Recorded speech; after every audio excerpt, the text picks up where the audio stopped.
দিয়ে তারা বাড়ি বিক্রি করতে পারছে কিছু পারেন না। কিন্তু আমরা এটাও জানি যে আমাদের শ্রমিকরা এত ধৈর্যশীল, তারা পেটের পাথর দেখে বসে আছে, তাদের দোকানদার পাওনাদার তাদেরকে এত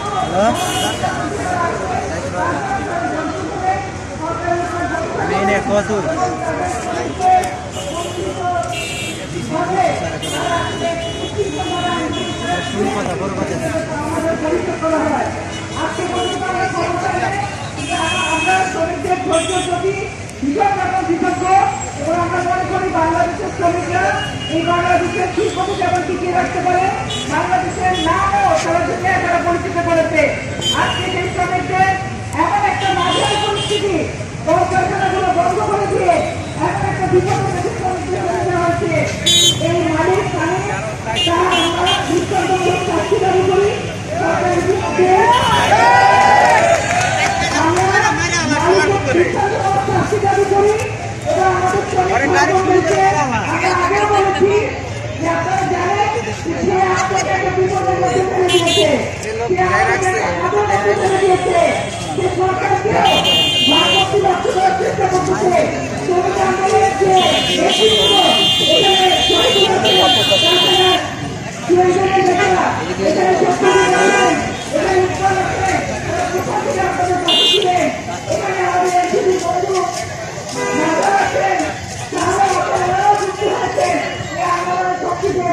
কিন্তু আমরা দেখলাম আমাদের এই যে দীর্ঘদিন ধরে নেতৃত্বরা পরিশ্রম করছে আমাদের শ্রমিককে পাওনা আদায়ের জন্য, কিন্তু এখানে আমাদেরকে দেখতে পাচ্ছি যে মালিক এত কাজকামি করতে পারে, এত চলাফেরা করতে পারছে, কথা দিয়ে কথা না রেখে আমাদের সবার মুখে চিন্তা নেওয়ার ব্যবস্থা করছে।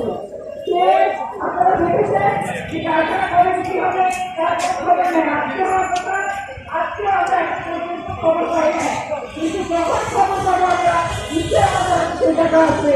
কিন্তু আমাদের বন্ধুরা শ্রমিক বন্ধুরা ট্রেন দেবে বিশেষভাবে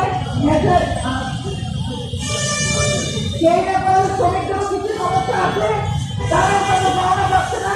সে বিষয়ে আমরা ইতিমধ্যেই তাকে জানিয়েছি, তারা সেই বিষয়ে উদ্যোগ গ্রহণ করবে,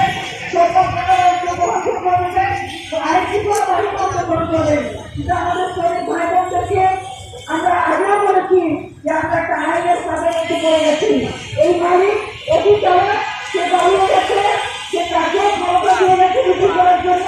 এই আইনের কাঠামো দিয়ে সে বারবার কালেকশন করছে এবং এখন পর্যন্ত তার এই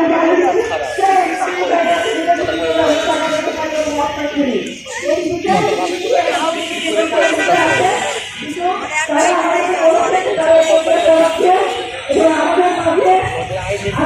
আমাদের